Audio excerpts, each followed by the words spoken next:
Denver has always been secular, and we know that we have had an incredible boom here lately. That can't go on forever.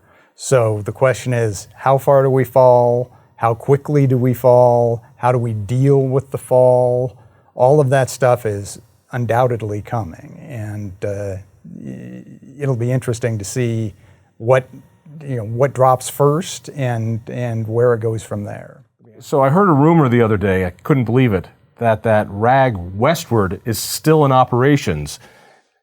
Mike Roberts, it's true. It's still, how is that possible? It is possible because we just have not gone away. We absolutely refuse to leave. It's one of those just sheer persistence kind of things. Every time I see Patty Calhoun, I see her at least once a month, I'm like, what? You're still making this work?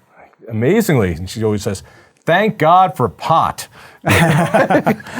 In fact, one of our supervisors suggested that we get bumper stickers made that we put on the back of our cars that say, marijuana feeds my family. Oh, that's hysterical. Well, because it's a free magazine, newspaper. And I remember going to school in the mid-'80s down in Denver, at University of Colorado, Denver, and it was this big old wonderful newsprinting thing, and it had the best articles. And I can't believe you've been around in that paper for a long, long time. Yeah, Patty founded it in, if I recall correctly, 1977. So we are closing in on the half-century mark. Not quite there, but what's nice about Westword, besides the ridiculous ads, is that you can actually have some luxurious articles. You can actually look at things and check things out because it's not always rushing to get something in. And the online version is actually doing surprisingly well. Well, and one of the lucky things, I guess, for us in terms of this transition that we're all making from print to online is we were always free. So we don't have to do that. We're putting up a paywall. Right. You can't get to our stuff unless you pony up. We've always understood that we could be an advertiser-supported model, that can work. And so I think it's eased the transition to some degree. But the online part of it, we used to have just one chance a week to be able to make a point. Now we can compete with the big boys and do stuff on a daily basis. And still have the personality that is Westword. Still a little zany, still a little weird, still a little avant-garde, all the rest. All right, listen, I need to talk to you about one issue, and probably the biggest issue in Denver now, which is Topless Day. And this is something that we have been supporting at Independence Institute for the 37 years or whatever we've been in existence. And to see that it's finally coming closer to fruition. Explain it. Explain Topless. Well, Denver Go Topless Day has been in existence since 2013. And they have an annual event, usually in August, usually downtown, including a march on the 16th Street Mall. The organization is completely within its rights to do this. Denver ordinance and statute says it does not make a distinction between toplessness by gender. So it's perfectly fine. Males or females can be topless at this event. It grew as of late the last decade to regularly more than 1,000 people taking part each year at this event.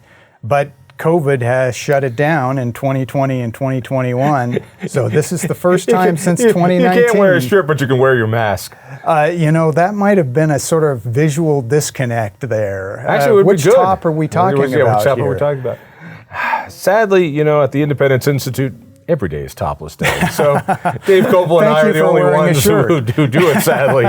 And it's amazing. Everyone works from home on those days. I haven't quite figured that out. Mm-hmm. Is it a protest for something, or is it just goofy? It's not just goofy. The folks who put this on are very serious about it. It's not like a naked pumpkin run up in Boulder. No, it is not. Where on Halloween, people would streak with a pumpkin on as a helmet. Exactly.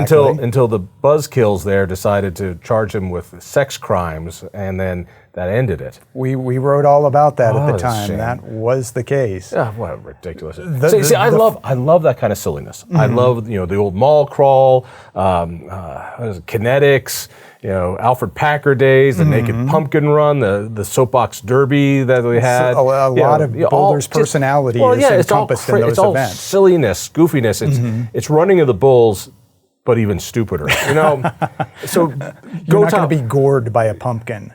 No, but I hope to get gored at Go Topless Day. So what is it that they want? This is because anything with topless women these days, it's more angry than it is fun. So what are they angry about? Well, they're actually pretty benign folks. That I've dealt with them for years, and they're very intelligent. This is all about equality in their mind and making sure that there aren't laws out there that differentiate between the sexes. And it's also sort of a statement about body shaming. So all of those things are encompassed in the messages. Wait a minute. So we're talking about ugly women going topless. Those are your words, my friend. Yes, they are my words. We're talking about anybody who wants to go topless. Have you gone topless during Go Topless? I am afraid that I have not attended this event, but it's only because I'm afraid that my eyes might drift downwards, and that would be politically incorrect. Why would that be politically incorrect? They do not want objectification of folks out there. You're walking around. It's like that jerk who walks around with like a cobra around his neck, and then gets pissed off when you want to talk to him about the cobra. It's like you're topless. I'm up here? Are they seriously going to go, no, I'm up here? They would seriously go, I'm up here. But it's quite a joyful event. It's a celebration.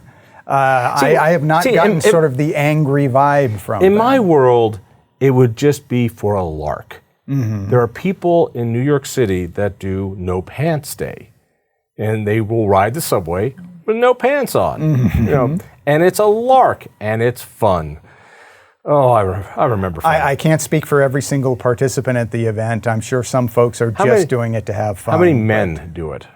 A lot of men. How many men with moobs do it? I have not calculated that. Right. I can tell you from some of our previous slideshows that some folks that would fit that description have participated in the past. And will there be a wonderful full-page pictorial? Here's hoping. Well, let me know you can finally charge for that one. All right, more seriously, you keep an eye on a lot of Denver politics and a lot of media politics. You're one of the few guys that also keeps a pretty good eye on media. Talk to me a little bit about iHeartRadio and what you've seen in talk radio over the years, because talk radio has been a wonderful thing for the Colorado scene. Politically, it has been a real counterweight to the big newspapers and the TV stations. And it just doesn't have the same hit that it used to. I think that's very true. And one of the things that iHeartRadio has done over the years is figured out how to do as much as they could without actual human beings involved. And this includes music-oriented radio as well as talk radio. So you've got more automation. And we should say that there are a lot of different companies that own stations around the nation. iHeart owns a cluster of 8 stations here.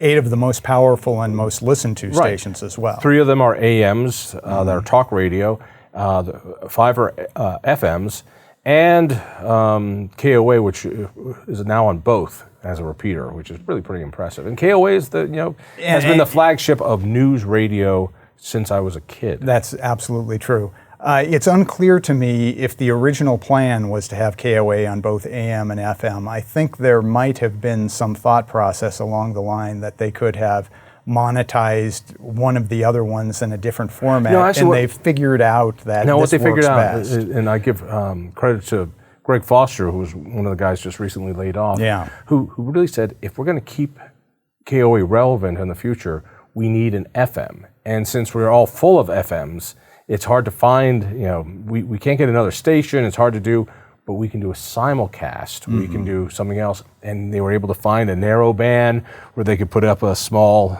repeater and beam it into Denver. You can't get it everywhere, but they're now an FM. Yeah, that's exactly right.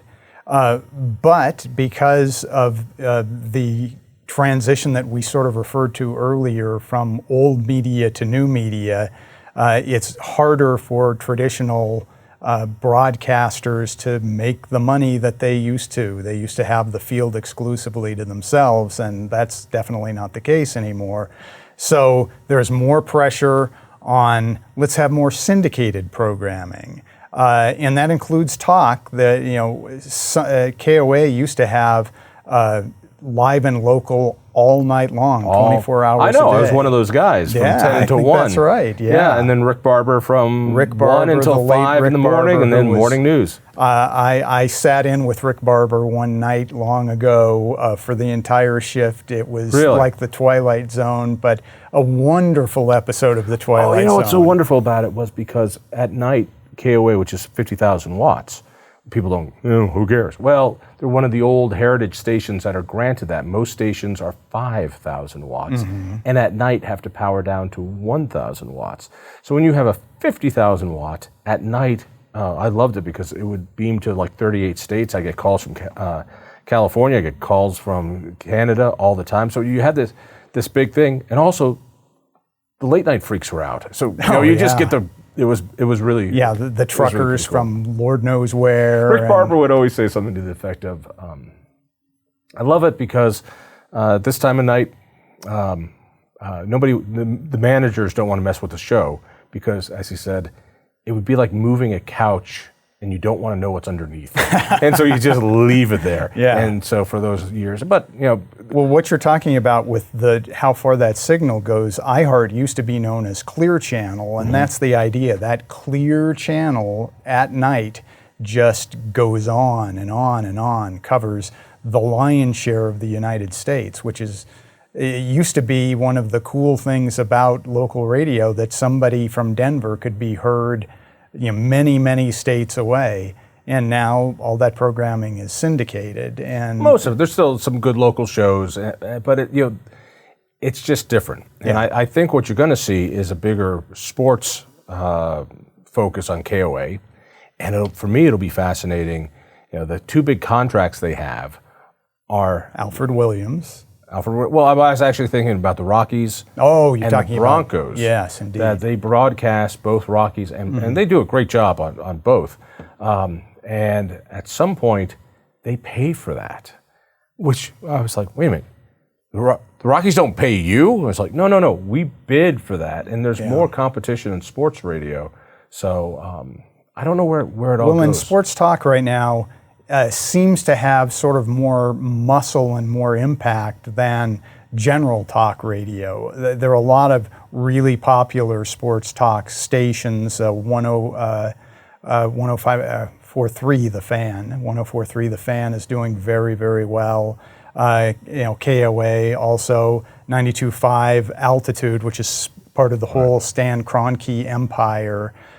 So sports talk radio is very vibrant right now. It's sort of the general talk, news talk radio that's having a hard time getting a foothold or keeping a foothold. So from my point of view, what's sad is news coverage and commentary continues to shrink. You see the same thing at the Denver Post. Unfortunately, I think we've got some new wonderful things coming up. Always, of course, Westword. We now have the Denver Gazette, which is growing. We have the Sun. We've got Chalkbeat. We've got all these. Denverite. All right, and of course, CompleteColorado.com, your one-stop shopping, which there you go. We do your stuff. All right. You've been doing this for a long time. What is the biggest issue in Denver right now? Whew, that's a big one. You've had your finger on the pulse, both in entertainment, both in media, and also just politically. What have you seen? We are at a really interesting crossroads in Denver. I think if I had to answer one question, or answer that question, it is how Denver deals with both growth and shrinkage, because Denver has grown enormously. There are all kinds of infrastructure issues that come with that. And yet, right now, demographically, it looks like our population is slowly starting to decline.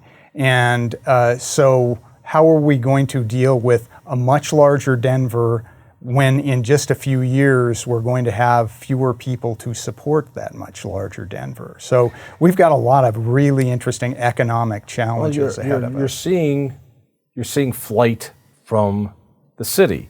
Denver turned into this cool little hub. You got your pot shops. You got your beer places, your craft brews. You got all that good stuff. And so all the kids kept moving in. And then weird thing happens with kids. They grow up and they might want a house. They might want to have a baby. And having a baby in a loft is really cool until you have a baby in a loft. That's right, and you're going up and down five flights of stairs and bringing up diapers. And you want the kid to have a little bit of space, and all of a sudden you go, oh my God, I got to get out of here. And then you add on the crime. I mean, I've never seen anything like this. I've seen Denver. We definitely are seeing a big bump in crime, and that's also a very serious issue. But in speaking with the state demographer, sort of one of the hidden issues here, and it shouldn't be that hard to figure out, but people are just having fewer kids. And as a result of that, we've got seen kids? Up. They smell bad. We've built up all of these schools, and now there are going to be not enough kids in the next 5 years probably to support most of these schools. Then which schools do we close? Which schools do we combine? All of these stories are going to be bubbling up in ways that are hard to predict right now, but we can predict that it's going to be contentious. You remember in the 80s when Denver was a ghost town. Remember when the oil bust happened.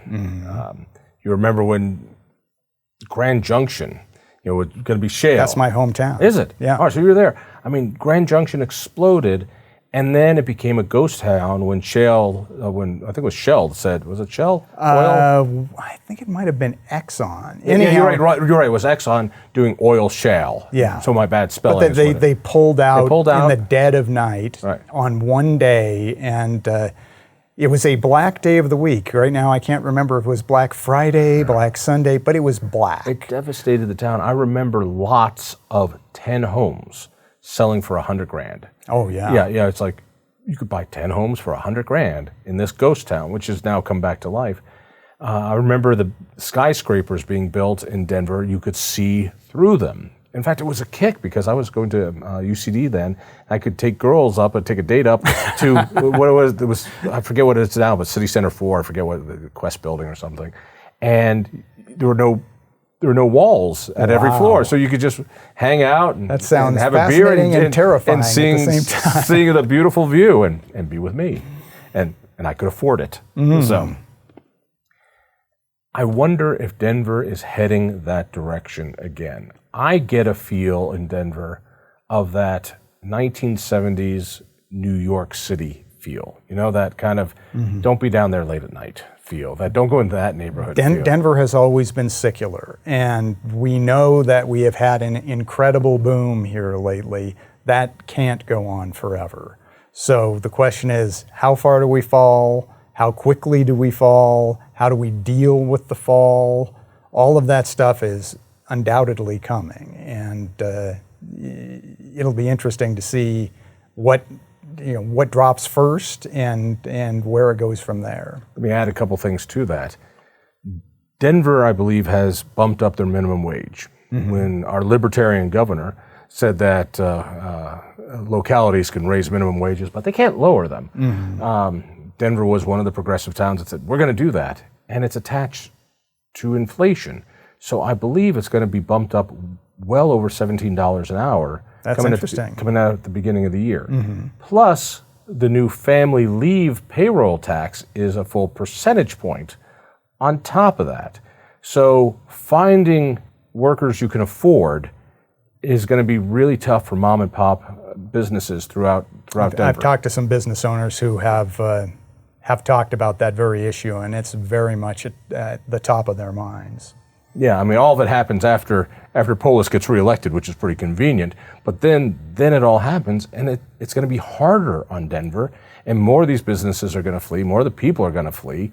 I don't think we're going to be Detroit anytime soon, But let's remember, Detroit was the pearl of the nation at one point. The Motor City, it's hard to know where it's going to go. We have done so well so long, and you mentioned marijuana. Well, marijuana has plateaued. It's actually going down. Yeah, I think it's actually going down. That's exactly right. Yeah, and apparently Dave Kopel leaves for a weekend, and pot sales just. Well, there you go. Dave Kopel is the man to blame on that. Nonetheless, there are those kinds of, seem like minor indications right now, but they're tells. They let us know what's coming. And what about mushrooms, psilocybin? All right. Now, let me see if I got this. Westword was saved first by hooker ads. I mean, escorts. I'm sorry, escorts. So thank God for escorts. And then pot came along after you couldn't do escort ads anymore for whatever reason. That was spectacular. Keep your guys alive. Patty would always say, why? How are you in business? Marijuana. Yeah, it's because you do those ads. Now that that's starting to fall off, you're going to see businesses go under. Will there be the similar thing as the mushroom business in Denver, and maybe even statewide, depending on what happens this fall with elections? You could have mushroom businesses. I have not been actively reporting about the mushroom issue. One of my colleagues has been carrying the weight on that issue.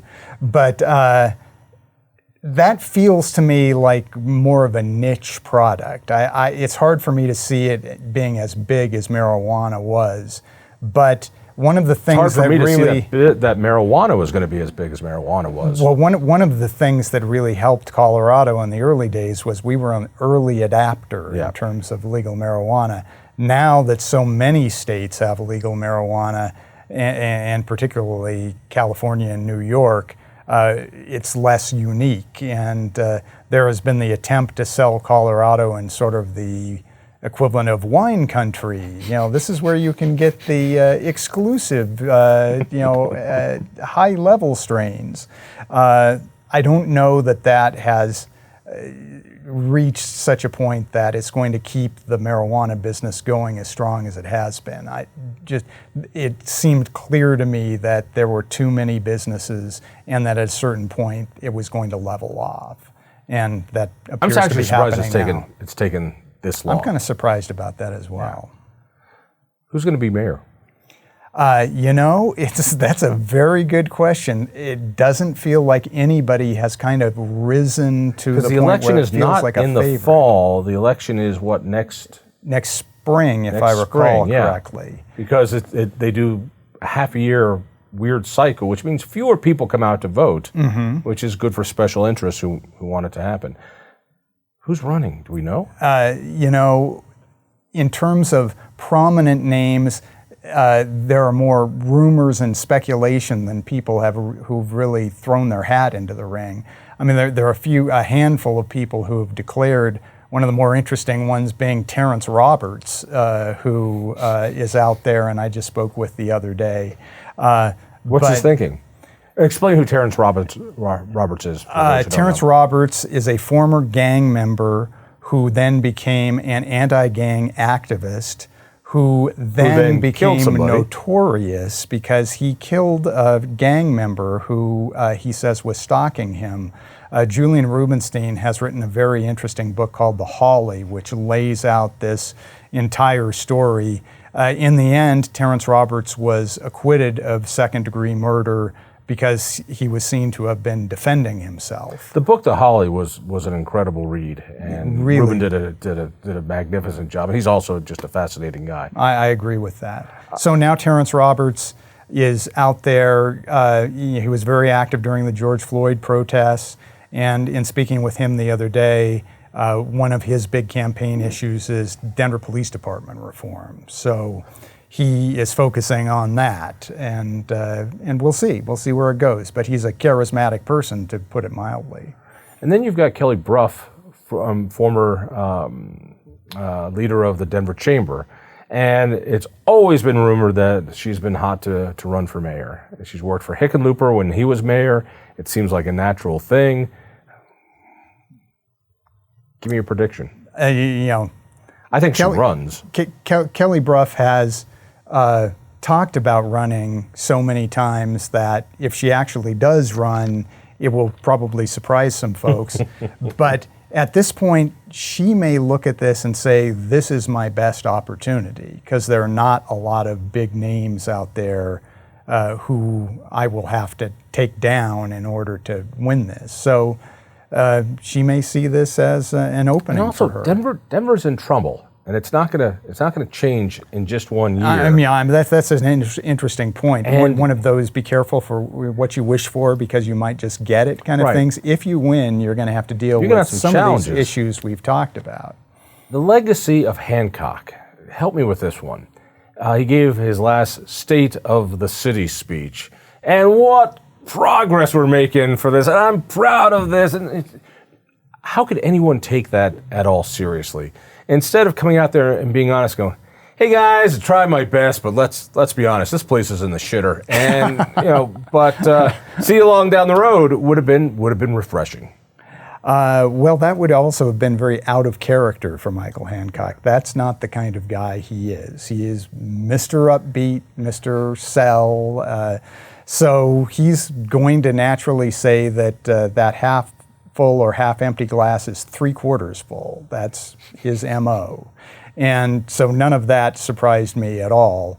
I think he's going to have a complicated legacy. He has been in power for a long time.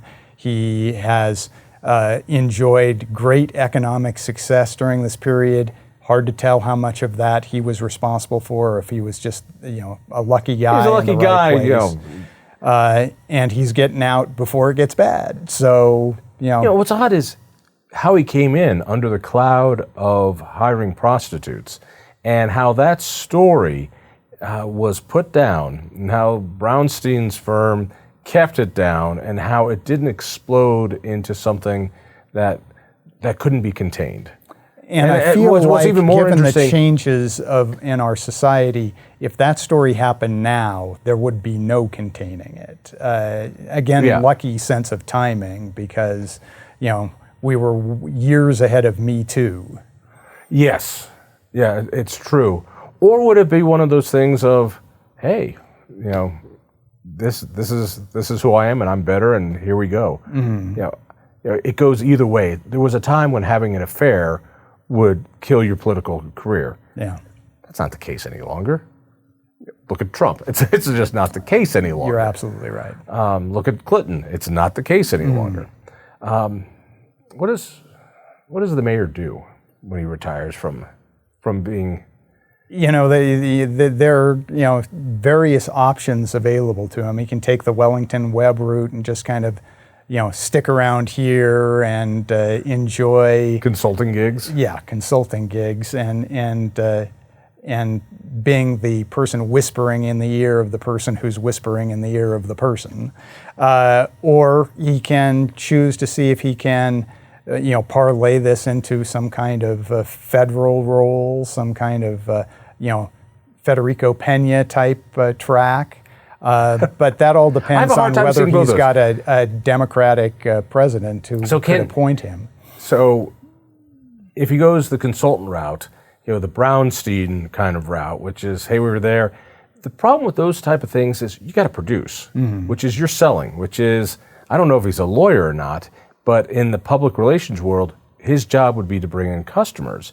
Once you're no longer mayor, I don't know what kind of sway you have, and I don't know if he's got the personality to bring that in. I mean, I look at somebody like John Suthers as a contrast. Mm-hmm. Suthers had been doing things for so long that he could get the job at Brownstein and bring in the clients and make a good living. If there's a Democratic administration, well, there will be, for at least for a little while. Mm-hmm. I could see that. Yeah. Oh my God, the Peter Principle in practice. We've had a lot of local folks who get federal jobs lately. The head of DIA just got a federal job, so they are looking towards Colorado. There's certain cool factor. I'm blanking on his name right now. You mean Washington? Washington. The RTD's guy who's been at DIA for 3.5 minutes? Yeah. What job did he get? Some kind of transportation-oriented job, if I recall correctly. God, I mean, how does this happen that you run RTD into the ground, and you take fast tracks from $4 billion to $8 billion, and it can't get built on time, on budget, and it's not getting built at all, to go into DIA, where we're for a minute and a half, and then you get bumped up to a federal office.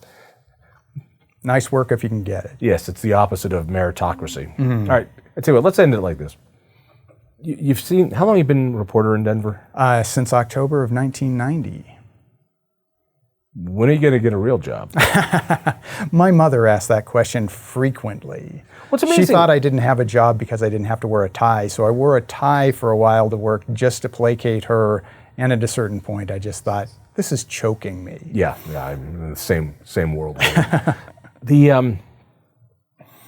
To make a living that long off of an alternative weekly, I mean, that's just unusual. You must be the oldest man there. Well, fortunately, since Patty founded it, she's got a few years on me, but I'm certainly the senior writer right now, and my role model in this is sort of Cal Ripken. Just make sure you're there every day, get in the lineup, take your swings.